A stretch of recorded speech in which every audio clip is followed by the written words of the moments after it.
Monday, 9:32 a.m. The world's most advanced trading floor in Lower Manhattan went silent. Not because the internet cut out, and not because the power failed.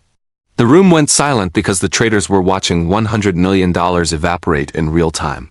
On the screens, the stock graphs weren't just dipping. They were nosediving. Gavin Sterling, the CEO of Sterling Quantitative, was screaming for his IT team. He wanted to know who hacked them. He wanted to know who planted the virus. But there was no virus. There was no hacker.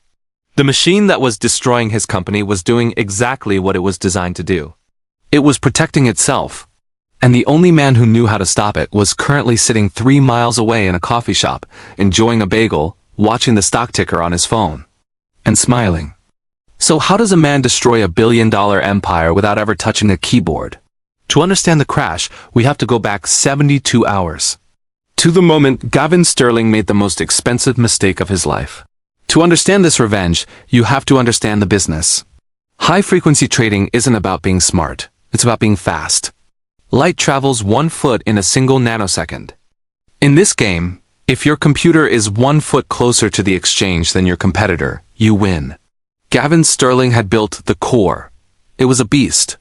A supercomputer submerged in dielectric fluid, a special liquid that conducts heat but not electricity. This allowed the processors to run hotter and faster than anything else on Wall Street. But the core had a weakness. It was volatile. The fluid dynamics were so complex that they required constant manual tuning by a specialist. Enter Arthur Vance. He wasn't a trader. He was a fluid dynamics engineer. He was the only person who understood the flow state, the exact pressure needed to keep the liquid circulating. Gavin looked at Arthur and saw a cost. Arthur was expensive. He was old school, and Gavin was greedy. Here is the question. If you have a race car that is already winning, do you really need the mechanic? Gavin thought the answer was no. Friday, 4 p.m. The markets were closing for the weekend. Gavin called Arthur into his office. He said, "We're restructuring, Arthur. We're moving the system maintenance to a remote team in Mumbai. It's a cloud-based solution. We don't need a plumber in the server room anymore." It was an insult. A plumber. Arthur had designed the cooling architecture from scratch. Arthur replied, "The cloud team can monitor the software, Gavin, but they can't monitor the pressure valves. Those are analog. They are keyed to my biometrics." Gavin laughed. He tapped his computer screen. "I have root access, Arthur. I can override anything. Leave your badge on the desk. This is the moment." The moment the trap was set, Arthur didn't argue. He didn't warn him about the preservation protocol. He simply placed his badge on the mahogany desk, adjusted his glasses, and said, "Good luck with the volatility on Monday." Arthur walked out. The building's security system logged him as inactive. The 72-hour countdown had begun. But why 72 hours? Because Arthur knew something about the laws of physics that Gavin was about to learn the hard way. Saturday passed. Then Sunday. The remote team in Mumbai monitored the system. All the lights were green. The core was running at 99% efficiency. Gavin texted his partners. Arthur was dead weight. "We're flying." But deep inside the server room, in the silence of the dielectric tanks, a line of code was waiting. Arthur had programmed the cooling pumps with a dead man's switch. It wasn't malicious. It was a safety feature. If the primary biometric user Arthur didn't log in physically for 72 hours, the system assumed the engineer was dead or incapacitated. To prevent the system from overheating without supervision, it would engage safe mode. It wouldn't shut off. Shutting off would trigger alarms. Instead, it would simply slow down. It effectively throttled the cooling by 15%. Now, 15% doesn't sound like much. On a Sunday, when the markets are closed and the data load is low, it makes zero difference. The temperatures stayed stable. The remote team saw nothing. But Monday was the Fed announcement, the busiest trading day of the year. The data load wouldn't be low. It would be a tsunami. The question wasn't if the system would fail. It was exactly when the heat would outpace the cooling. Monday, 9:30 a.m., the opening bell. The core roared to life. Billions of trade requests flooded the processors. The CPUs ramped up to 4.0 gigahertz. They started generating massive amounts of heat. Normally, Arthur's pumps would kick into overdrive to wash that heat away.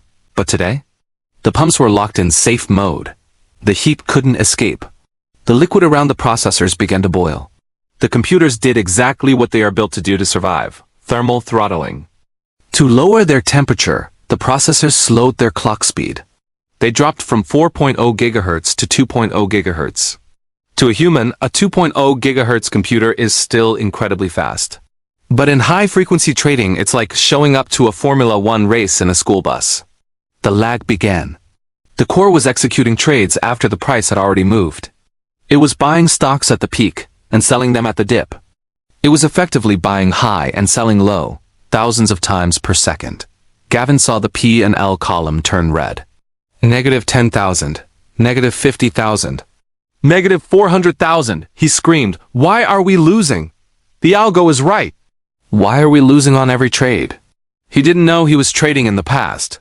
Gavin yelled, "Reboot it, shut it down!" But you can't just unplug a supercomputer in the middle of $1 billion worth of open positions. You have to unwind the trades. You need the admin key to override the throttling. Gavin ran to the server room. He scanned his hand on the reader. A computer voice announced, "Access denied. Root user override required." Gavin realized with horror that he had root access to the software, but not the hardware. The cooling system was a closed loop. It belonged to Arthur. Gavin pulled out his phone. He called Arthur. Ring, ring. Arthur didn't answer. He wasn't obligated to. He was no longer an employee. By 10:30 a.m., the firm had lost $40 million. By 11:15 a.m., the margin calls started coming in. By noon, the bank froze their lines of credit. Gavin Sterling watched his net worth hit zero before lunch. In the end, it wasn't a hack. It wasn't a thief. It was physics. When the forensic team analyzed the logs, they found the preservation mode timestamp. It had activated exactly 72 hours after Arthur walked out the door. Gavin Sterling learned a very expensive lesson that day. The machinery of business runs on people. And if you treat the people like cogwheels, eventually the gears will stop turning. Arthur Vance is currently consulting for a renewable energy firm. He charges triple his old rate. And he always gets paid in advance. If you enjoyed this story of corporate justice, hit the like button. And tell me in the comments, did Arthur have a moral duty to answer that phone call? I'll see you in the next one.